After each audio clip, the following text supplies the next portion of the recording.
L'Europa és un referent estatal del videojoc FIFA. El Club d'Esports Electrònics es va fundar fa 5 anys i ja compta amb 45 jugadors entre les modalitats de futbol i bàsquet. Els escapulats són un equip molt consolidat i a la plataforma d'Xbox aquesta darrera temporada han igualat el Barça de Guardiola. Érem un equip molt petit, per dir-te que jugàvem contra equips com el Salmorejo Futbol Club, que això no és cap equip, real, i ara estem acabant jugant contra el Cádiz, l'Sporting de Gijón, el Llevant, l'Espanyol, tots aquests equips grans estan competint amb nosaltres al mateix nivell.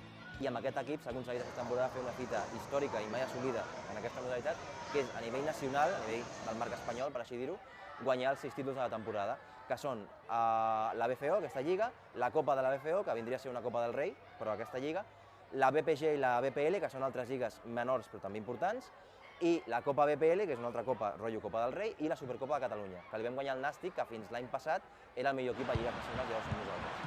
A més, els graciencs també són amants del tiki-taka digital.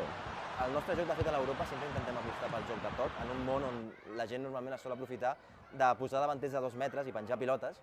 Nosaltres intentem jugar per sota, sempre ens agrada més jugar per sota, i aquesta temporada hem guanyat tota Espanya podent jugar per sota, que és una cosa de la que estem bastant orgullosos en aquest sentit.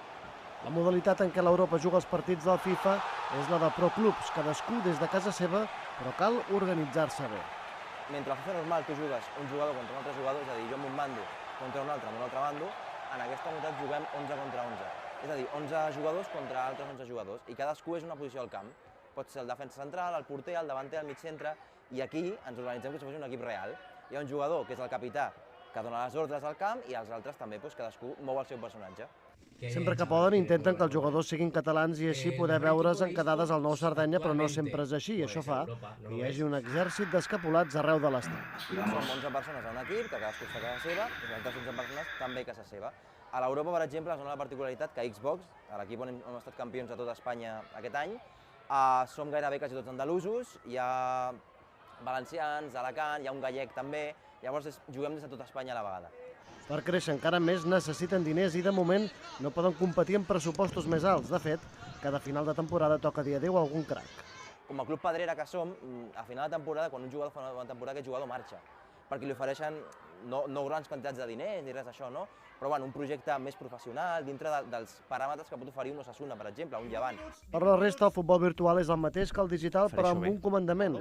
Es poden seguir els seus partits a Twitch, tenen comentaristes, analitzen el rival i tenen valors de joc net. Només hi ha un però, la soledat de celebrar un gol i no poder abraçar-te amb el teu company d'equip mentre l'àudio i els decibels dels auriculars fan explotar les orelles.